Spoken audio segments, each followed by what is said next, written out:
What another great conversation with Dr. Noreen Russell, the founder of Russell Coaching Students. And we talked about ASD, the autistic brain, and the team and work environments, the current work environments. Okay, just a quick recap.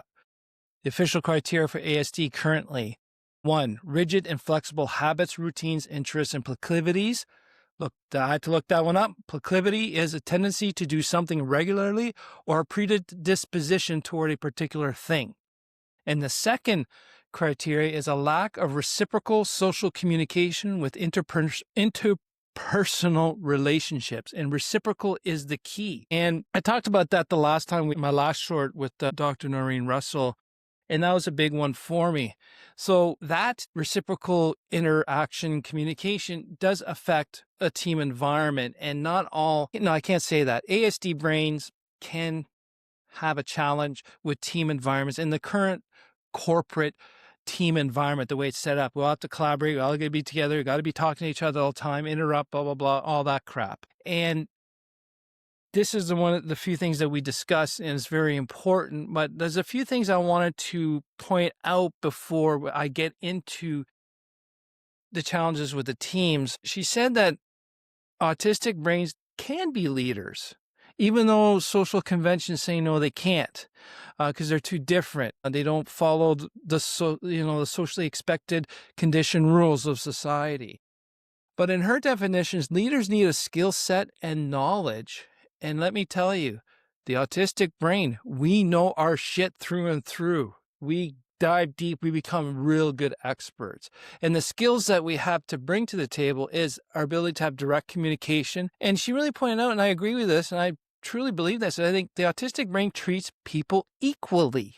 And we're not caught up in politics. We just want to get the problem solved. Let's get this, let's get this shit going. What's the problem? Let's get moving. And I don't care about politics. I don't care about, how to do certain things to, anyways, I'm not going to get into politics. Really pissed me off. So, but the direct communication and blunt, like she said earlier in her last podcast interview, is that the autistic brain is wired for direct and blunt communication.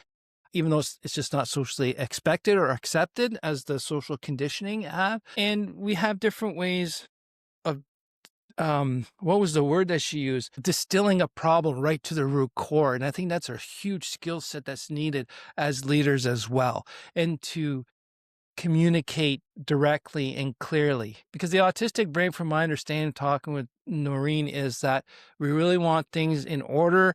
We want a well laid out plan that's not everyone knows what they're doing and move forward and get the job done. And a lot of times I think that autistic part of the brain or the wiring is misunderstood as being too intense or too impersonal or too rude. And apparently being intense is a bad thing because we want to get shit done. We want to get it done now. We just want to be productive. And a lot of the neurotypicals don't really like that. They don't want you to do that. So that's another conversation. But there's things here I think is very cool for you to know as a leader, neurotypical leader or neurodivergent leader, for you to know who has an autistic brain, or you have people on your team with autistic brains. And I think this is really applicable to build a better team and be more efficient for anyone. It doesn't matter what brain type or person. But 3 things that she discussed for improving team dynamics in a team environment with autistic brains is 1, thinking time before talking time. This is applicable to everyone, either you're a quick start, not a quick start, introverted, extroverted. And the point is, we want people to think ahead of time before they go to a meeting before they talk. It helps the introverts. They get their own time to come up with a thing and prepare what they want to do. The extroverts actually do a little bit of thinking before they waste everyone's time, take up too much of people's time in the meeting so that they can just talk out loud. The quick starts just coming up with random stuff to talk about versus ironing out some of the things they may not want to talk, to limit their talking time. I think this is key for everything, but it has to be a cognitive decision to think before we talk. So that's the number 1. Number 2 is carefully delineated roles of a project or in our organizations, and have that leader effectively communicate that to the team, that everyone's got a defined role in this set and they're all going to come back with their deliverables and not have overlap. And I see that in a lot of times when I'm dealing with my standards technical committees. Before we leave, I want to make sure, and I'm asking the chair, what do you mean by that? I want more decisive decisions from them on clarity on the direction, who's going to do what, and not have multiple people do the same things. And then it turns out to be a waste of time, because honestly, it's a volunteer role.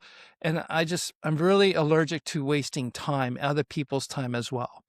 And the third thing for team effectiveness that really was pretty funny to me was there is a balance of social chit chat and productivity. So the neurotypical, that social chit chat might be most of the meeting and then 5 minutes of making a decision or having productivity. But for the autistic brain is, screw this chit chat. Let's just get right to the meeting, get her done, right? But now I need to know we need to have a little bit of social chit chat, but we need a balance of not too much, not too little, so everyone feels special and as part of the team. And then we can get right down to and be the productivity where we can have a productive meeting. And this is very important, I think, for us to be aware of. Another thing she did talk about, which I won't talk about today, but I want you to think about more, is metacognition. So metacognition is an executive functioning skill that it's thinking about how I am doing or how I am thinking and how I think. And then, but the twist is how to make it better. So I do a lot of thinking about my behaviors and my interactions, but I always look at it to make it better. And that's the metacognition. And the one little thing I want to point out is I know a lot of people are aware of a lot of things of what they're doing, how they're thinking, what they're thinking, how they're thinking, or what they're thinking about.